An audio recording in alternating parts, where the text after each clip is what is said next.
Welcome back. With us today as we continue our exploration of Cold War secrets revealed, we are being joined virtually by Eli Rosenbaum, the Director of Human Rights Enforcement Strategy and Policy Section of the Department of Justice. Mr. Rosenbaum and Greg Peterson will have a conversation about his involvement while serving as the Director of the Department of Justice's Office of Special Investigations in the decades-long prosecution case against John Demjanjuk. A German court later convicted Demjanjuk of acting as an accessory to the murder as a former concentration camp guard. Interviews with Mr. Rosenbaum are in the Netflix documentary film, The Devil Next Door. He received his BA from the Wharton School of the University of Pennsylvania and his JD from Harvard Law School. Eli, welcome. Greetings from the United States Department of Justice in Washington, D.C., or to be precise, from my office at home in a Washington suburb. I regret greatly that I can't be with everyone in person in Jamestown this morning. I've had such great experiences at the center in the past, but I'm glad that technology permits me to participate remotely. I look forward very much to the discussion that I'm about to have with Jackson Center founder and my dear friend Greg Peterson about the Demjanjuk case and other cases that my former office at the Justice Department's Criminal Division, the Office of Special Investigations, OSI, and its successor, Human Rights and Special Prosecution Section, HRSP, have brought against World War II era participants in Nazi-sponsored crimes of persecution since our program's inception by order of then Attorney General Benjamin Civiletti in 1979. As the audience may know, or at least surmise, at this late date, when only a small percentage of Nazi perpetrators remain alive, the vast bulk of HRSP's enforcement work in the human rights space involves abuses committed after World War II in such places as Rwanda, Bosnia, Guatemala, and Ethiopia. And I think you'll be seeing a little bit about that in the press in the coming days. That's all I can say about that. But anyway, the work that we do in what I typically call our modern cases is a story for another day. It's so appropriate that we address the topic of the pursuit of justice in the Nazi cases today at the Jackson Center. This is the month in which we mark the 75th anniversary of the rendering of judgment at the most important of the trials of Nazi criminals at Nuremberg, Germany. Justice Jackson was the principal architect of that landmark in international law and human rights accountability. Of his many extraordinary accomplishments, the trial before the International Military Tribunal at Nuremberg is arguably his greatest. And no institution in the entire world has done more than has the Robert H. Jackson Center to ensure that the legacy and record of the Nuremberg trials is preserved and made accessible to scholars and the general public throughout the world. So let me start by sending hearty bravos and thanks and congratulations to the Robert H. Jackson Center on 20 years of fabulous work. Before, Greg, you and I have our discussion, our conversation, I thought it might be helpful to present a little background on how the Cold War affected the pursuit of justice in the Nazi cases, and not only in the United States. I'm disappointed that no one has yet attempted to write this admittedly complex history, even in a survey kind of article, maybe something for me to do in my future retirement. So just a sort of tip of the iceberg stuff. The Soviet Union was, of course, a major participant in the 1945 planning of the Nuremberg IMT trial, and then was one of the four Allied powers that prosecuted and judged the case. It really could hardly have been otherwise. The Soviet Union bore the brunt of the combat, the brunt of the combat losses, the largest share of civilian casualties by far. Um, Soviet participation, however, caused numerous problems. It caused a number of concerns to arise on the part of Justice Jackson, also created a variety of awkward situations before and during the trial proceedings, most notably when the Soviets insisted on presenting the infamous massacre at Katyn, Poland as a German crime, when it was widely believed, and many years later confirmed, to have been carried out by the Soviets themselves. Another major point of friction came when Nuremberg defendants sought to introduce evidence regarding the secret protocol to the 1939 so-called Molotov-Ribbentrop Pact, the German-Soviet non-aggression pact. That secret protocol was made public at the trial, much to Moscow's chagrin and embarrassment. I would refer anyone interested in the details of what transpired regarding Soviet participation at Nuremberg, which are absolutely fascinating, to Professor Francine Hirsch's magisterial book, Soviet Judgment at Nuremberg, published by Oxford just last year. You'll learn about such things as how it happened that the crime of aggression, now also called the crime against peace, came to be in the Nuremberg Charter based on the scholarship of a Soviet law professor, Aaron Trainin, not nearly as known as he should be. I was surprised years ago when I learned that it was the Soviets who initially pushed this. One would think that Stalin, who after all had committed that crime on any number of occasions, including by invading both Finland and Poland, would have been dead set against such a crime being included, but Professor Hirsch explains how and why that came to be.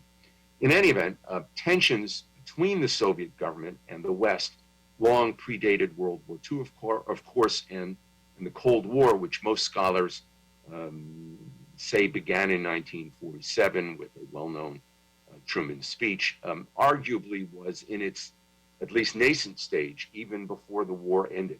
And no sooner had the war ended in Europe when both East and West competed to gain the services of intelligence officers and engineers and scientists and others who'd been in the employ of Nazi Germany. The United States and its allies, of course, had long distrusted the Soviets and were very much opposed to their rejection of capitalism and institution of communism.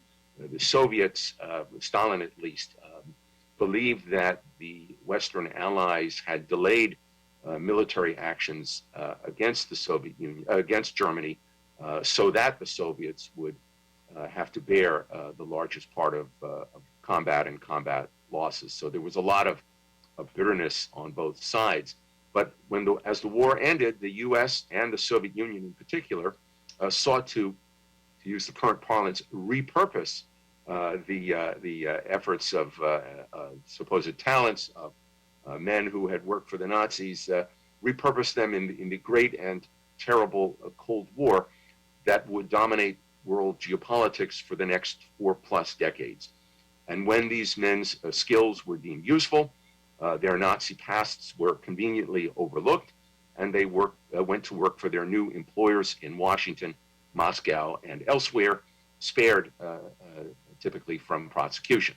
In the United States, incriminated men like Arthur Rudolph, a former Nazi slave master later brought to justice by my office, former Office OSI, rose to positions of prominence in the defense and space programs, many of them brought to our country under a once secret War Department program called Project Paperclip. So each side of the Cold War, so to speak, that is viewed its part of Germany as a necessary frontline ally in the Great Struggle.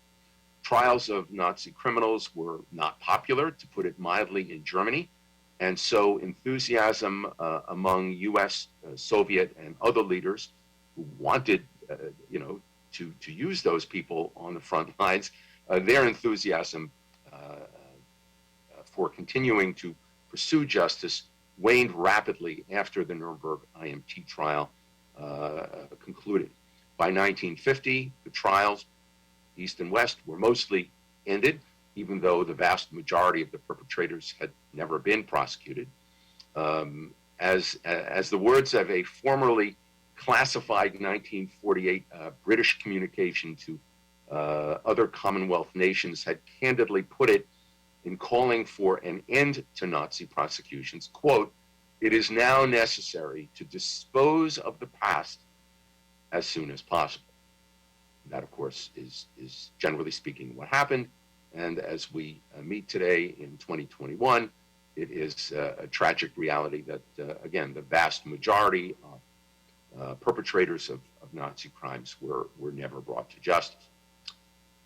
West Germany in the 50s exploited America's need for its cooperation by pressing the State Department to get death sentences commuted and imprisonment sentences reduced, particularly those that had been rendered at the so-called Nuremberg subsequent trials. And sure enough, in the 1950s, most of the death sentences were in fact commuted, and the convicted Nazi criminals all ultimately released. The last of those men, a major officer in the dreaded Einsatzgruppen mobile killing units, who was sentenced to death at the U.S. Einsatzgruppen trial at Nuremberg, died only a little over a decade ago in freedom in Germany. By the early 1960s, the Soviets found it useful to weaponize the issue of unpunished Nazi criminals. And so Moscow outed, so to speak, alleged Nazi criminals in West Germany, the United States, England, Australia, and elsewhere, often through propaganda efforts that were heavy-handed and sometimes inaccurate. And because of that, they tended to undermine Western leaders' confidence in their veracity, also Western media confidence. But many of the men they exposed were, in fact, complicit in Nazi crimes. For the reason I just gave, I suppose, Western governments largely reacted to these charges by doing some preliminary investigation sometimes, but ultimately taking no action, distrustful as they were of the Soviet Union. But Moscow continued to expose Nazi perpetrators in the West throughout the 1960s, 70s, and 80s. John Demjanjuk was one such person, exposed in Soviet propaganda in the 1970s. I think the first or second such person who had ever been exposed in our country was Karl Linnaeus, a former senior officer at the Nazi concentration camp at Tartu, Estonia. He was exposed in 1961 during the time of the Eichmann trial in Jerusalem. His case was very briefly covered by the New York media because he was living in Suffolk County, Long Island, and then the government did nothing, at least until my office was created in 1979 at the Department of Justice, and we soon commenced a suit against him, but after a 20-year delay. From Moscow's perspective, these exposés of alleged Nazis in the West were obviously seen as quite useful, presumably in part because they countered, in a way, Western efforts to highlight the large-scale Soviet domestic human rights abuses that earned the Soviet Union notoriety throughout the world. After all, as Soviet spokesmen loudly proclaimed, the West is harboring the worst human rights violators of all, Nazi criminals. Things finally changed in the United States as a result of a number of occurrences, the first of them being the exposure in New York City in the mid-1960s of a woman named Romina Brown-Steiner Ryan. She had been a brutal guard at the Nazi concentration camps at Majdanek and Ravensbrück, and she later married an American serviceman and was living as a housewife in Queens, New York. She was exposed in the pages of the New York Times when information was brought to the attention of the famed Vienna-based Nazi hunter Simon Wiesenthal that she had escaped to the United States, and he gave it to the New York Times. That exposure and her resulting extradition to Germany in 1973 caused a number of reporters in the United States to wonder if there were other Nazi criminals here, and they soon came upon these many years of Soviet exposés, and they pursued those in particular and found that there was solid evidence that appeared to support those charges. So there were numerous articles about alleged Nazi criminals in the New York Times, in the New York Daily News, in the Chicago Sun-Times, the Philadelphia Inquirer, and on and on. And it's sort of a typical Washington story. Eventually, there was enough media coverage that it created kind of a critical mass that caused Congress to act, particularly one member of Congress, Elizabeth Holtzman, in New York, who instigated hearings in the late 1970s that really shocked the nation. Hearings that exposed the fact that Nazi criminals had come here and little had been done to investigate or prosecute them. That in turn led in 1979 to Attorney General Benjamin Civiletti in the Carter administration ordering the creation of the Office of Special Investigations. And we started to work. Our work got a lot of media attention, and that helped inspire, later in the 1980s, the creation of similar units in Canada, England, and Australia. All of us, all of the units, dealt with the Soviet Union, received evidence from the Soviet Union. The United States and Canada in particular brought cases in which evidence that came from Soviet archives and testimonial evidence from witnesses in the Soviet Union were used in litigation. And that was perceived by defendants in those cases as the prosecution's Achilles heel. They routinely denied the authenticity of documents, incriminating documents that came from Soviet archives. They repeatedly challenged the truthfulness of witnesses in the Soviet Union, many of whom had been prosecuted and convicted and imprisoned in the Soviet Union because they were comrades, so to speak, of these individuals in the United States, and they had firsthand knowledge of what their former comrades had done, the same things that they had done, participate in mass killings. There were a number of commentators and activists who seized upon this issue as well, most notably Patrick Buchanan, who attacked us for many years for what we saw as doing nothing more than following the evidentiary trail where it led to the scene of the crimes and to archives in which evidence reposed.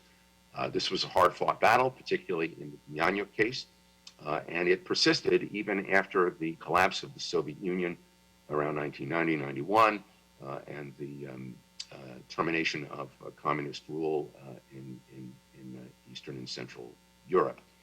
A lot of interesting stories that come out of all of those battles, and perhaps Greg and I will get into some of them. Greg? So, wow. This is Eli Rosenbaum. Eli Rosenbaum, who has been considered, and you hate the term, I know it, a Nazi hunter. Among the variety of things that you've been termed as the world's most successful Nazi hunter by British historian Guy Walters in the book dealing with John Damianic. Richard Rashke said, as new revelations about Nazi war criminals and their collaborators find their way into the media, Americans who do care will have Eli Rosenbaum and former U.S. Congresswoman Elizabeth Holtzman to thank. It also went on, the Washington Post in an interview called you a modern-day superhero, and under your leadership, the OSI was called the most successful government Nazi hunting organization on earth.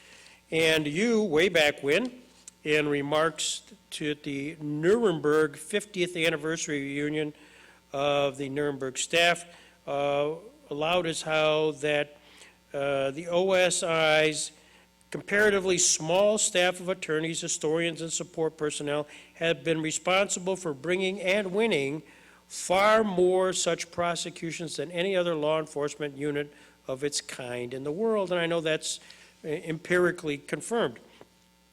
I know that you're one to not take the spotlight whatsoever, but I'm going to jump to a moment in time where, in fact, you were a spotlight person. You were on national television.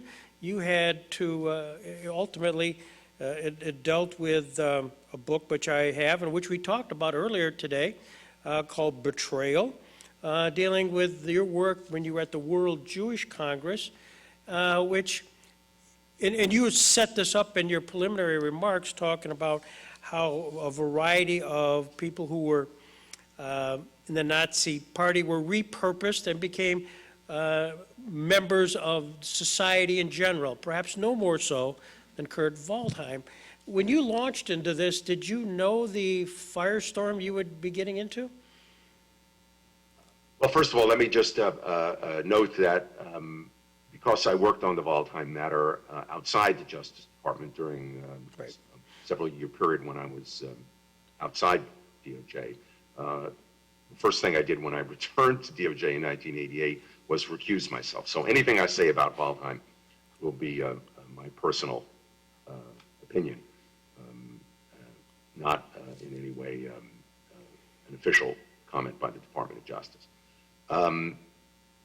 Well, as I relate in my long out-of-print book, we were very naive. We live in a country where the disclosure of a presidential candidate's affair led to his having to withdraw from the race. So we assumed at the World Jewish Congress that once we made public the evidence that we had found initially of this great cover-up by Kurt Waldheim, who had already finished his term at the United Nations and was now running for presidency in Austria. Once we exposed that evidence, he would immediately withdraw. We were, of course, totally wrong. We thought that it would be a big news story for 1 or 2 days until he withdrew. We never imagined that he would fight on, much less that he would get elected, despite all the revelations that ensued over the next months as more and more documentary evidence was unearthed by us and by others. He was ultimately barred by the United States government from entering the United States. He was the first head of state ever formally barred from coming to this country, and the long investigative report that OSI prepared was eventually made public, and it can be read at DOJ's website. That information, this is right towards the end of when we know the Cold War sort of ends, the Berlin Wall, but did you get a sense of your expose that was an enhancing aspect of the Cold War discussion of this was pretty revolutionary? Well, the Cold War aspect that most comes to mind in connection with Kurt Waldheim is the evidence indicates that both the Soviets and the Yugoslavs knew about his wartime misconduct. They knew about the cover-up, and they used that information for their own benefit. Again, I outlined that in the book, and there's an excellent British television program that reached the same conclusion after I did. Um, for those of us who are students of United Nations history, it will be recalled that when Waldheim, as Austria's UN representative, was a candidate for the presidency of the UN, which was about 1970, I think, the other candidates were vetoed by the Soviet Union, including a candidate who one might have thought they would have favored,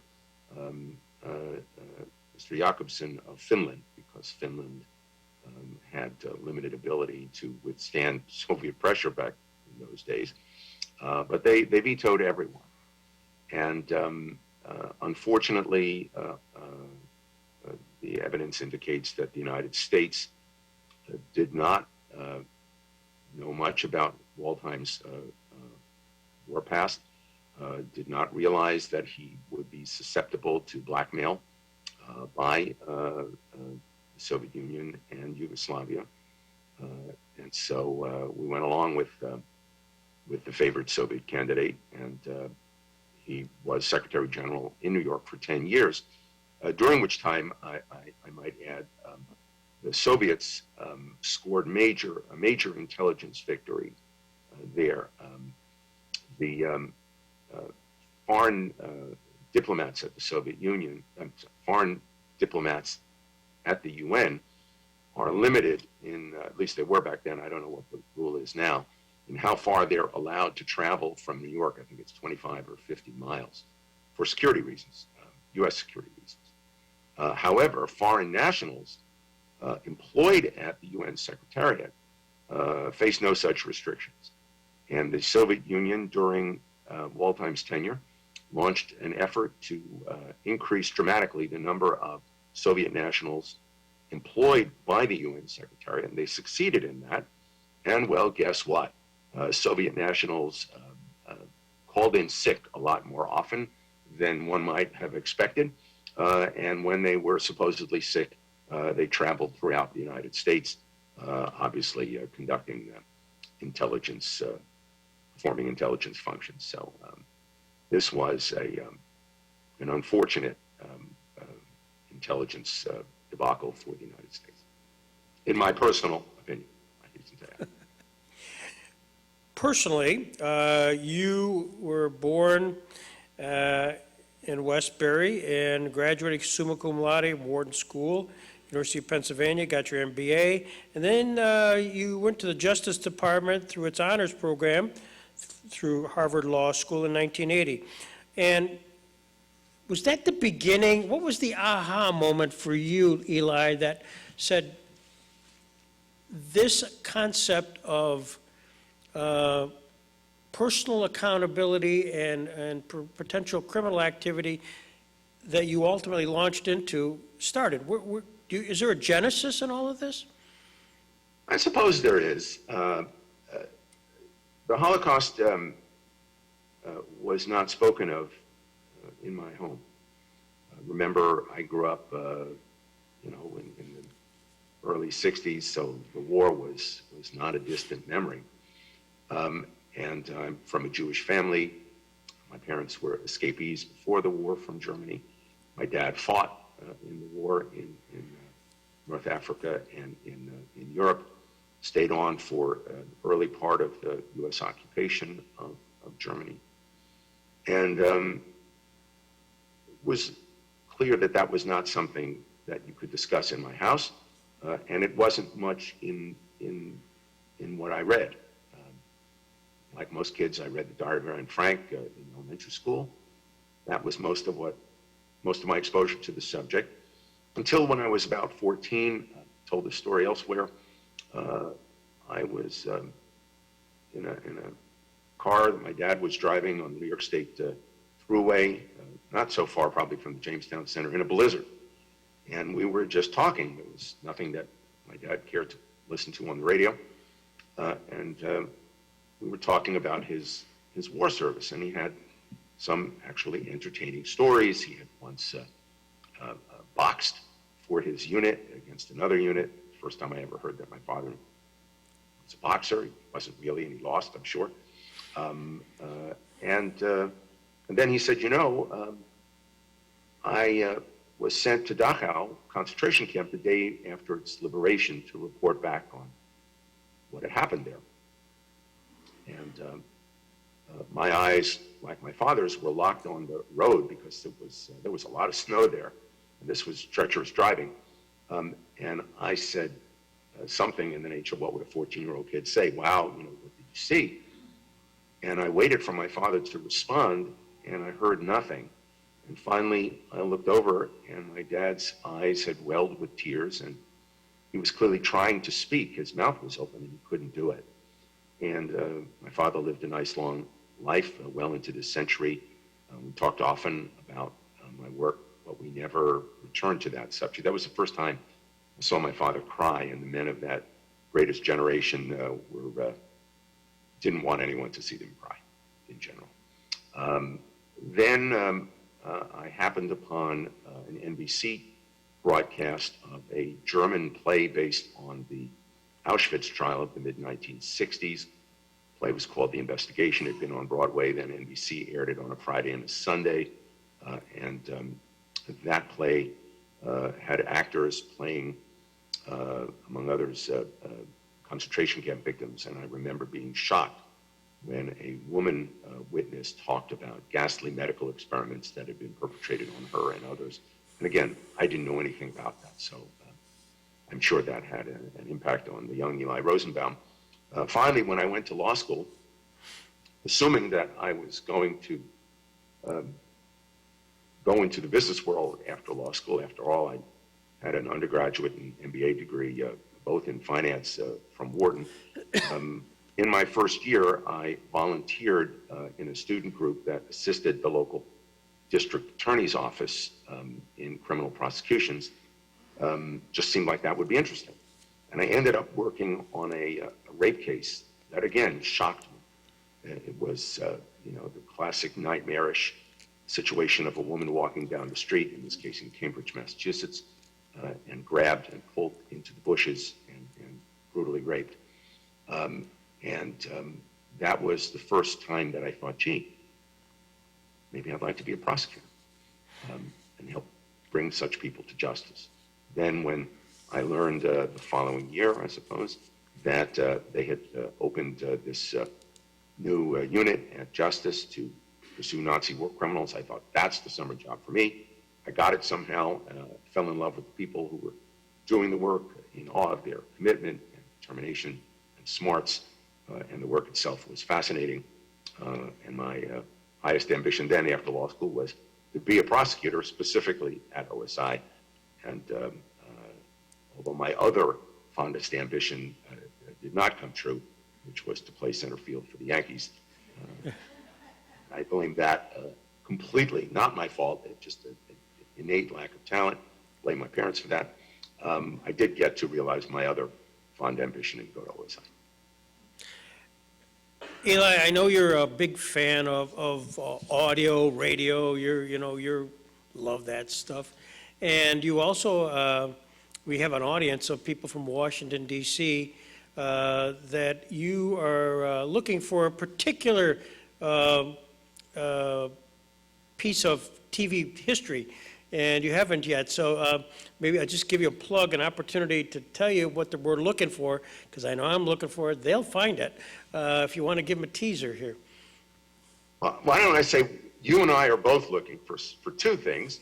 One is the landmark interview that Justice Jackson gave to Armed Forces Radio during the Nuremberg trial.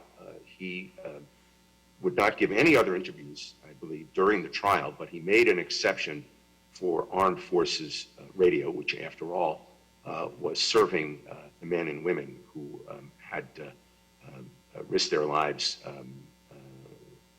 to bring an end to the nightmare of Nazi inhumanity in Europe. The transcript of that interview survives. The Jackson Center has hosted the men who wrote that account and wrote the interview questions and helped, anyway, and others connected with those broadcasts. But the recording itself has never been found, if there is one, and I think Greg is hot on the trail of that one. If anyone, the one that I'm looking for, and I think I have it on an old VHS cassette I just can't find, is the original interview of Kurt Waldheim on American television in March of 1986, I think it was March 4th, by Jane Pauley of the Today Show, live via satellite. And that interview actually, I think, remains the best one that was ever done of Waldheim. Ms. Pauley just would not let go, did not let him sneak out of answering questions. She took it more rounds, so to speak, than Mike Wallace subsequently did, or Ted Koppel for Nightline, but I can't find it. So one of these days, if anybody is watching from NBC, I would sure love to see that posted. There we go, everybody. There's your assignment. Eli, you've had an extensive career in tracking down Germans, specifically Nazi Party affiliates who got into our country. In doing so, and there are some literature on this. To what extent was the United States complicit in encouraging? This is the Operation Paperclip and things like that. And how difficult was that for you to kind of overcome in your prosecuting people who clearly had committed crimes, were induced, if you will, to come here, perhaps assisted in how they filled out the forms? How did you deal with that? Arthur Rudolph in particular. Well, it's a sad part of our history that we use these people, and other countries, including the Soviet Union, did as well. It's been said by someone more clever than I that the Nazis were, in a sense, winners of the Cold War. They exploited it, so many of them, to evade prosecution. Rudolph, for decades, being one of those people. Well, when we were developing that case, and also a prosecution that we commenced of Otto Albrecht von Bolschwing earlier, who was an aide to Adolf Eichmann, believe it or not, the so-called architect of the Final Solution man who organized the transports of Jews, especially to their doom in the East, and who, you can say now, later worked for the CIA and ultimately settled in Sacramento, California. There was a concern, many of us, that the administrations of those days would not permit us to go forward. And I'm very pleased to say that, Democrat or Republican, we never would, no matter who was in power, we were never told no. You can't take on that case. I will say that I often wondered, as we were investigating and then pursuing the Arthur Rudolph matter. Rudolph had become the project director of, now I'm blanking on the title, but he was in charge of building the Saturn V rocket for NASA. So he built the rocket that took humankind to the moon in 1969. I was concerned that, or I wondered what would have happened if his mentor, Wernher von Braun, had still been alive. He had died a few years earlier, I think here in Virginia. And I imagined that had he still been alive, the first call that Rudolph would have made after I sent him a letter asking him to come for an interview would have been placed to Wernher von Braun. Von Braun could get presidents of the United States on the phone, starting way back with John F. Kennedy all the way to the end of his life. And I imagined that Rudolph would have called von Braun, who would have picked up the phone, called the president of the day, and said, please, Mr. President, you need to stop this. This will be colossally embarrassing, not only to Rudolph, but to the space program. And perhaps that would have succeeded. Before I forget, if I could just mention, I wanted to say something further about the Soviets and Waldheim. One of the most remarkable things that I saw in researching Kurt Waldheim was an article that appeared in the Soviet English language publication New Times, not to be confused with an American publication of the same title. And it was, presenting to the English-speaking Western world the Soviet view of things. And they had a small piece on Kurt Waldheim when he was elected Secretary General of the United Nations. And anyone who knows modern Soviet history knows that the Soviets never, ever forget the terrible suffering that they endured and their heroic combat operations during the Second World War. It's a formative experience, even for people born long after the war in the former Soviet Union and its and now Russia. And yet, in this little article, as they recounted Kurt Waldheim's biography, and they mentioned that he had graduated, I think, from the Diplomatic Academy just before the war.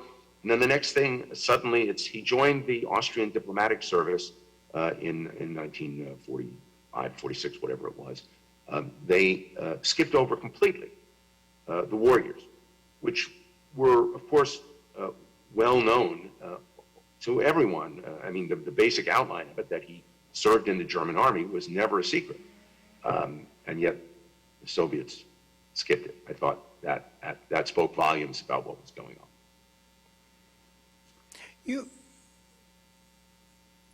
By the way, your dad, just as a postscript, said or mentioned the fact that he had interviewed Leni Riefenstahl. Did he ever talk about that? He did. And I only learned about that when I was a student at Penn, and in a semester when I think I may have carried an unusually high course load, I decided to take a course in cinema. And one of the first films that our professor showed us was Leni Riefenstahl's Triumph of the Will. I have to admit, I had not heard of her or the movie. And afterwards, I mentioned to my dad what we had been shown in class, and he said, "Oh, our unit interviewed Leni Riefenstahl after the war, when we interviewed quite a lot of what we would today call high-value detainees." And he said, "I still have the report we did on that interview. Do you think your professor might like to see it?" And I said, "Yeah, I think he might." So my dad photocopied it and sent it, and I gave it to my professor. My father actually, who was, of course, far from sympathetic to any of these people, thought that, had some sympathy for Leni Riefenstahl for some reason. And I remember him telling me that his team all knew of her as a famous German actress. She was quite beautiful. And they were shocked to see what she looked like when she came in for questioning. I will say I'm not surprised, but I was pleased to read in her memoirs that she wrote that she was properly treated by her captors. At the Jackson Center here, we have an exhibit downstairs called The Perpetrators, which has a number of the perpetrators of the Holocaust and related. And Arthur Rudolph is right there, and we have a picture of you next to Arthur Rudolph. And you told the story, I wonder if you would repeat it, as to after Rudolph had agreed to kind of be extradited to Germany, he had second thoughts whether he would actually go to Germany and tried another route. Could you talk about that story? Well, he agreed to return to Germany, and he did. And then supporters of his, including other former German rocket engineers who were perhaps worried about their own situations in the United States, loudly came to his defense and persuaded him to try to come back to the United States. So he flew to Canada, to Toronto, and met with some supporters. And the plan, we were told, was that they were going to come to Niagara Falls, Ontario, and march over, is it the Peace Bridge, I think, Yep, into yep. Niagara Falls, New York. And they were to be accompanied by Congressman Jim Traficant of Ohio, one of the few members of Congress who was hostile to our work. And I think his motivation was, the late congressman's motivation was antipathy towards the Justice Department, which had prosecuted him for fraud, including tax fraud, and had succeeded in that. It didn't stop his constituents from reelecting him, but he did pay a price for his crimes. So they were going to be met by Traficant at the Peace Bridge, and Traficant was going to handcuff himself to Rudolph, and then they're going to walk into the United States, and if stopped by immigration inspectors on the bridge, who would say, Arthur Rudolph is not eligible to re-enter the United States, the congressman supposedly was going to say, well, I am en route to vote in Washington. I'm a U.S. congressman. You can't interfere with that, and it just so happens that this man is handcuffed to me. And when I heard of those plans from an informant, I phoned U.S. Immigration, and they patched me through to an inspector on the bridge, clearly a veteran of service there. He had been there during the Vietnam protest period and had seen it all, seen every kind of protest you could imagine. And so when I breathlessly told him my story of what we'd been told the Traficant's plan was, he very calmly responded, we'll take care of that. And I was both comforted and curious. So I said, it's great to hear that, but how are you going to handle it? He said, if the congressman shows up with Arthur Rudolph handcuffed to his wrist, we will handcuff Rudolph's other wrist to the bridge, and we will tell the congressman that he is welcome to stay there for as long as he likes. In the end, they did go to Canada. They did go to, I think, Niagara Falls, but they never had the nerve to try crossing the bridge, and I don't think Congressman Traficant actually joined them there. So I know we're almost out of time, so I wanted to be sure to say something, Greg, if I may, about the Demjanjuk case, since that was mentioned in the billing for this session. He was, as I mentioned, initially exposed as a Sobibor death camp guard in Soviet publications, both in Ukrainian and in English in the 1970s. The case was brought by the U.S. Attorney's Office out in Cleveland before, where he lived before OSI was created. The case has a long, convoluted history, which many in the audience will be familiar with. There's not time to describe it now. It was initially prosecuted as a Treblinka death camp case, and that unraveled eventually.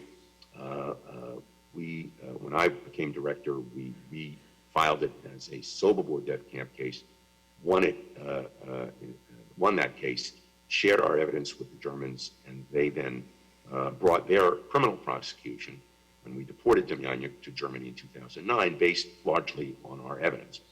In the first go-around, in the 80s, the only wartime evidence that we had against Demjanjuk was an identity card issued at the Trebniki SS base and training camp in German-occupied Poland. It had his photograph and his particulars, and it showed an assignment to Sobibor.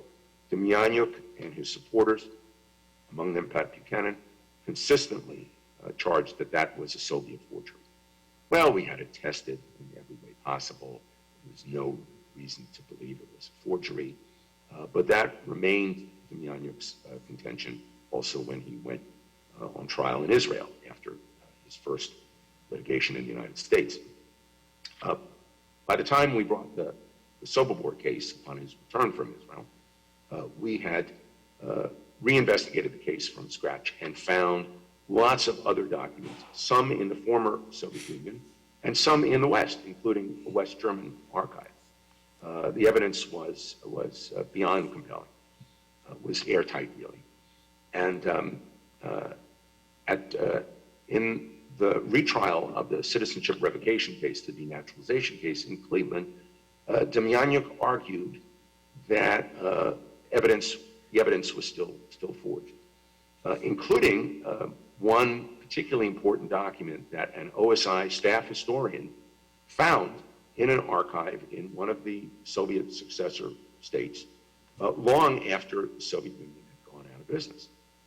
And we pointed out to the judge that it's ludicrous to believe that the KGB would go to great effort to forge an incriminating document against Demjanjuk and then not only never give it to the Americans or the Israelis, but bury it in an archive on the chance that someday the Soviet Union, which historically always barred Western researchers and scholars and law enforcement authorities from their archives, which was a tragedy for the writing of the history of the war and the Holocaust in particular. But so the theory would be they would bury it in the archives on the possibility that someday the Soviet Union might collapse and someone would go into the archive and find it. It's absolutely ludicrous, and the judge adopted that very argument. But we over the years had any number of adventures in the area of Soviet evidence.